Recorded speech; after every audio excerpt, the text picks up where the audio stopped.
Passons à l'équation de Bernoulli, qui est un physicien, médecin et mathématicien suisse. Je vais considérer un fluide parfait qui se déplace à l'intérieur d'un tuyau de section variable et d'altitude variable. Je vais considérer au niveau du point 1 une section A1, au niveau du point 2 une section A2. L'élément du fluide étudié est l'élément situé entre les deux points A et 2. Pendant un temps delta t, la quantité ou bien le volume de liquide qui va entrer dans la section A1, qui est ici montrée en bleu, doit être égal au volume qui va quitter la section A2, aussi noté en bleu, puisque le liquide est incompressible. Alors, ce volume est noté comme étant grand V. Alors, le volume qui entre à 1 pendant delta t est égal au volume qui quitte à 2 pendant ce même temps est égal à grand V. Calculons maintenant le travail mécanique exercé sur cet élément de fluide entre les points 1 et 2. Tout d'abord, cet élément est soumis à deux forces. La force F1 ici qui acte sur la surface A1 et la force F2 qui acte sur la surface A2. Commençons avec le travail de la force F1. Le travail de la force F1 est égal à F1 fois delta X1. Et F1 est égal à P1 à 1. On a déjà vu cette relation. Alors, le travail sera égal à P1 à 1 delta X1. Et nous savons aussi que A1 fois delta X1, elle est égale au volume. Alors, le travail de la force F1 qui agit sur la surface A1 est égal à P1 V. De même, calculons le travail de la force F2 qui agit sur la section A2. Le travail de F2 est égal à moins F2 delta X2. Ici, moins F2 puisque la force s'oppose au déplacement du liquide. Alors, la force est de cette direction, dans la direction de X positif, tandis que le déplacement est dans le sens de X positif. Okay, le travail, c'est F par le déplacement produit scalaire. Ici, vous avez un cosinus de 180 degrés. Je vous rappelle un peu de la mécanique classique. J'espère que vous n'avez pas oublié comment on calcule le travail. Alors, puisque F2 s'oppose au déplacement, elle est égale moins F2 delta X2. De même ici, F2, c'est P2A2. Et ensuite, A2 delta X2 est égal au volume de liquide déplacé pendant delta. Maintenant, la somme des deux nous donne le travail net. Alors, le travail net est W1 plus W2 qui est égal à P1 moins P2 fois le volume. Alors, j'ai calculé maintenant le travail net sur cet élément du flux. On sait qu'une partie de ce travail correspond au changement de l'énergie cinétique du fluide et une partie correspond à la variation de l'énergie potentielle. Est-ce que vous vous rappelez du théorème de l'énergie cinétique qu'on a vu dans la mécanique? On a vu que la somme des travaux est égale à la variation de l'énergie cinétique plus la variation de l'énergie potentielle plus la variation de l'énergie interne. Ici, puisque on n'a pas de frottement et le fluide est un fluide parfait, le travail net sera égal à la variation de l'énergie cinétique plus la variation de l'énergie potentielle. Je vais calculer maintenant la variation de l'énergie cinétique entre ces deux points. et la variation de l'énergie potentielle entre ces deux points pendant le temps delta t et voir quelle relation je vais avoir. Bien. Pensez un peu. Comment je peux calculer la variation de l'énergie cinétique entre ces deux points? C'est 1 demi m V2 carré moins 1 demi m V1 carré. La variation de l'énergie potentielle est égale à quoi? C'est mgy2 moins mgy1. Je vais remplacer dans le théorème de l'énergie cinétique, j'aurai le travail qui est calculé P1 moins P2V est égal à 1 demi mv2 carré moins 1 demi mv1 carré plus la variation de l'énergie potentielle.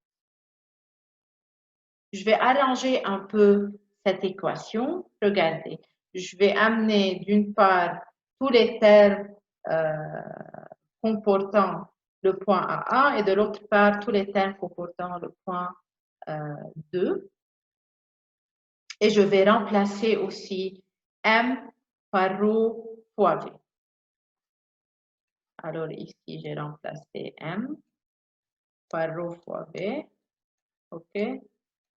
Ensuite, je vais déplacer les termes des deux côtés. Yallah. Qu'est-ce que vous obtenez? On obtient P1 plus 1 demi ρ V1 carré plus ρ GY1 est égal à P2 plus 1 demi ρ V2 carré plus ρ GY2. Qu'est-ce qu'on peut constater? On peut constater que le terme P plus 1 demi ρ V plus ρ GY est constant. C'est l'équation de Bernoulli. L'équation de Bernoulli est très importante pour pouvoir résoudre les problèmes de l'hydrodynamique. On va l'utiliser avec l'équation de continuité pour résoudre nos problèmes. Une petite remarque sur l'équation de Bernoulli. Vous remarquez que lorsque la pression augmente, la vitesse diminue. Bien sûr, si on est sur le même niveau horizontal. Aussi, si on considère un fluide au repos, c'est-à-dire si on revient à l'hydrostatique, qu'est-ce qu'on aura? Le fluide est au repos, alors la vitesse est nulle. Alors P plus ρ GY est une constante.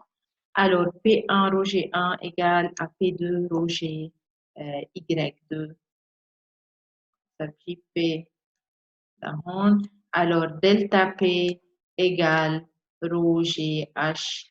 Et je reviens à la relation fondamentale de l'hydrogène. Dans l'exemple 15.8, on va découvrir ensemble le tube de Venturi. Pour mesurer la vitesse d'écoulement d'un fluide incompressible, on peut utiliser un tuyau horizontal qui présente un étranglement.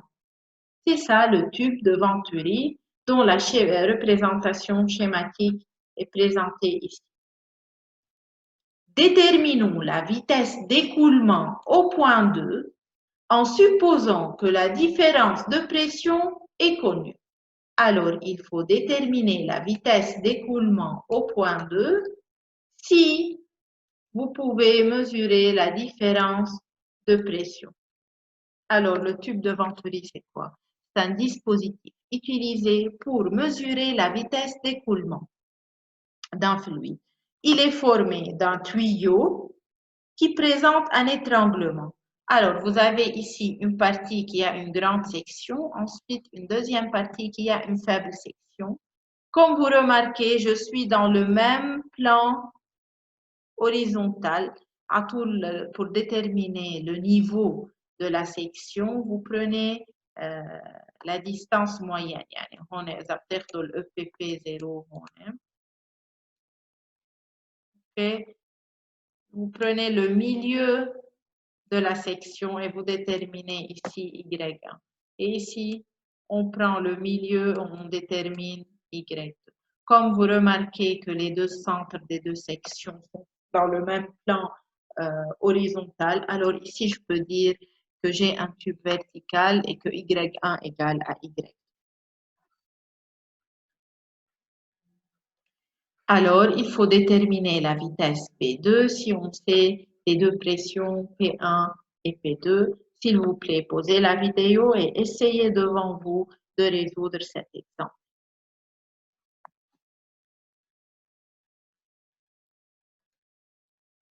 Bien, maintenant on va corriger ensemble.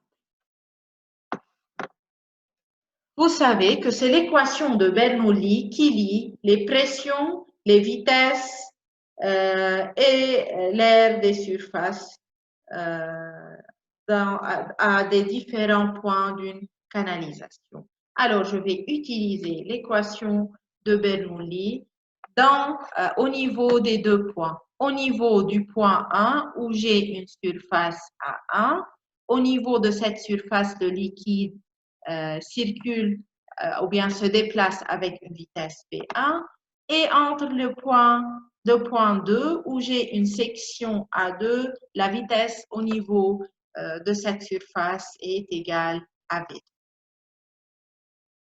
Bien.